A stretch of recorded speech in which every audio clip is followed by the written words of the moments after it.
Hold on. Music, France André fled the dictatorship of France Duvalier in un 960 SET, moving to Canada to pursue a career in marketing.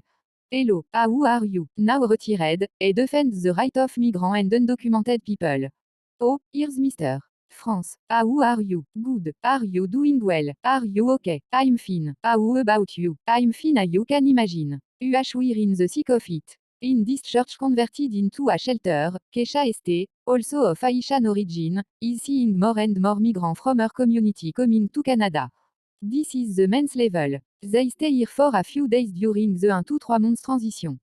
There are about 30 people here. Is it okay? Can I come in? Music. This is a room for 4 men. Some have left. It's a little more cramped, but it's something. Look at the Haitian flag because they're here now. Most of them are asylum seekers. They all say that Canada is a country that welcomes just about everyone. Canada's long-standing reputation as a nation welcoming to migrants is now shifting. The country has significantly tightened its migration policy with it fleeing Donald Trump's crackdown across the border, paying the price. It's very important to understand that what he does is volunteer work, what we call unpaid representation. So there are certain things he can do that a lawyer can't do. Among other things, the discussion we're going to have. This father arrived alone from the US 3 days ago. He was there under the temporary protected status granted to Etienne after the 2010 earthquake in the country. Did you receive a letter or a notice saying that your TPS had expired? Yes, my permit. My permit they gave me this for August 3 RD. Okay, it's expired. According to the US Department of Homeland Security, there are roughly 350,000 Etienne in the US under temporary protected status. The White House wants them to return to Haiti, even though the island is considered extremely unsafe, even on the US government's own scale of insecurity. The pressure is so enormous, he can't take it. Ice is everywhere, and the USA to live in Florida. You know what Florida is like. Yeah, it's not good. I'm afraid of that because since he was a child, I've never experienced this kind of pressure or been handcuffed. Anyway, happy to help. Welcome to Canada. Well, thank you anyway. For most Etienne, Canada is no longer an option. According to a safe third country agreement Auto HAS signed with Washington, unless they already have a family member in Canada, an asylum seeker will automatically be sent back to the US. Donald Trump. Donald Trump is finally fulfilling his campaign promise to deport more than 11 million people en masse. And when it comes to the Haitian community, some people have been hiding in their homes since April 2024. In many cases, their only option is to come to Canada. But the exceptions have been tightened since March 2023. It's no longer an asylum program. It's a family reunification program. So those who arrive at the border and are not eligible then try to enter illegally through the back door. Despite a 45% drop in asylum application year over year in 2025, this border crossing in southern Quebec is seeing twice its usual activity with Haitian migrants making up the biggest diaspora. But under the agreement with Washington, 2,700 of them have been sent back to the US since January. The crackdown doesn't stop there. In 1 year, Ottawa and its partner province have reduced, suspended, or cancelled several major immigration programs and lowered immigration quota until 2027. Toronto is Canada's largest city. Nearly half of the people here were born abroad. Life in Toronto is very expensive right now. It's not affordable. Sultana Jangir arrived from Bangladesh in 2005.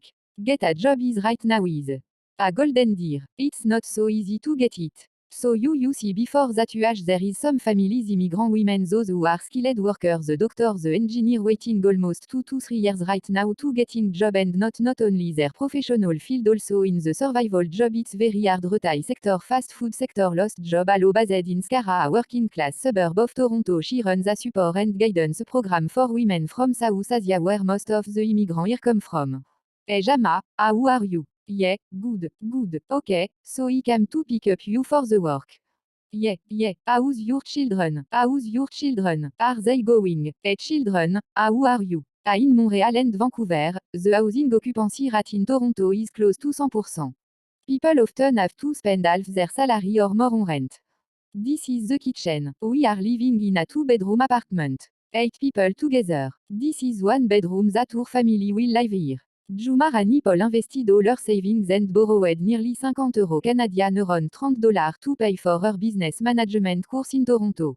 Hard time. Very hard time, right? Very hard time. We lost the child care at the same moment when I injured that time our child care fee actually goes up and we are not able to afford this. Back in Bangladesh this 38-year-old mother was an accountant and her husband was a lawyer. When he applied for postgraduate work permit he was frustrated because normal processing time was only 3 to 4 months but it needs work. Yeah, but it needs 11 months for coming. That time our child benefit stop and our number got expired. So we fast law of barrier. We don't have a healthcare that time and it is not possible to squeeze that job also. Thank you Zuma for the food. Ava after reducing the quota for international students in 2024. In March 2025, Ottawa changed the system of points that must be accumulated in order to obtain permanent residence after graduation. As a result, tens of thousands of students would come to live in Canada had to leave. Their education, their experience should has to be recognized in Canadian labor market. They already spent their own life saving to come in Canada. So now if we are creating in a way that we do not need you go back to your country. But they already lost their all finance everything. So going back to their own country is not a possible for them. Back at her office, Sultana is holding a weekly workshop to find it out how you can give some time to yourself. Some are still a little bit shy. I'm helping them to come over this time. She knows two things he always said. So she knows, fairness and also sadness not good for your success in Canada. Is there any man in here? No, we are all women. So we are the strongest proportion of the world. Okay, let's work together. Thank you everyone. After months of rampant inflation and a prolonged housing and service crisis in the country, immigrants from Sultana's program are also facing a new threat. Rising racism and xenophobia in Canada. There's definitely been a surplus of hate for especially South Asian and specifically like people who are might identify as Indian. There's been a surge online. So I actually have a video and it's just, a specific cultural event. They have permit and everything. They're doing this all legally and in the comment it's just this is so much like right here. Imagine the smell. Their culture is just hard to be digested by the rest. There's been European cultural affairs here. There's been like do you remember the Greek UH1? Yeah, and they do the same thing. They dance. They push there we accept it, right? But here they're doing the exact same thing. If we can accept other culture, they should be able to accept us, too. Yeah, Asian communities are particularly targeted and are the subject of widely shared campaign on social media. Music too many Indians are in Canada and want you to go back. That has been coupled by a flip in public opinion. In 2019, more than 9 out of 10 Canadians considered immigration to be good for the country, placing Canada at the top of the 145 nations surveyed by Gallup. 5 years later, however, nearly 60% believe immigration is too high, with 4 out of these people believing there are too many ethnic minorities, a first in over 25 years. We will return overall immigration rate to sustainable levels. Immigration has been a topic of discussion in speeches by both the Liberal government and the Conservative opposition. While employers are urging Ottawa to keep foreign workers who are vital to the Canadian economy. Music back in Montreal, France André is working on the case of a young Mexican woman who is helping to come out of hiding. I know it's not always easy, especially when you don't have an income. If she's caught working without a work permit, it could hurt her case Music, because she's also been the victim of abuse. Sophia, a pseudonym, testified with the assistance of a representative from the Coalition Against Sexual Exploitation. They pay by the hour. Do they pay you for the full 12 hours? Not always. Numero. If you work these hours, they'll pay you for 7 or 8. Sophia says like most of her colleagues, she worked illegally as a cleaner in a hotel a few streets from here. Many workers cleaners. That's right. Cleaning houses, shops, supermarkets, especially at night and especially overtime. I've had to work more than 20 hours straight like that non-stop. According to the Ministry of Immigration, half a million undocumented immigrants currently live in Canada. France André says that number will only grow in the coming months. He would like to see the figures that show these people's contribution to the economy.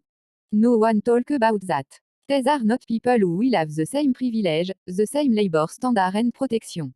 And then when they're in situation of abuse, they will try to seek help among other things from organizations like the one that support Sophia. We're creating people who will end up on social assistance, what is called last resort assistance. And who is denouncing the fact that this is a burden. The government in a context where the Canadian economy is suffering. Ottawa promised to reduce the proportion of temporary residents in Canada to 5% of total population by the end of 2026.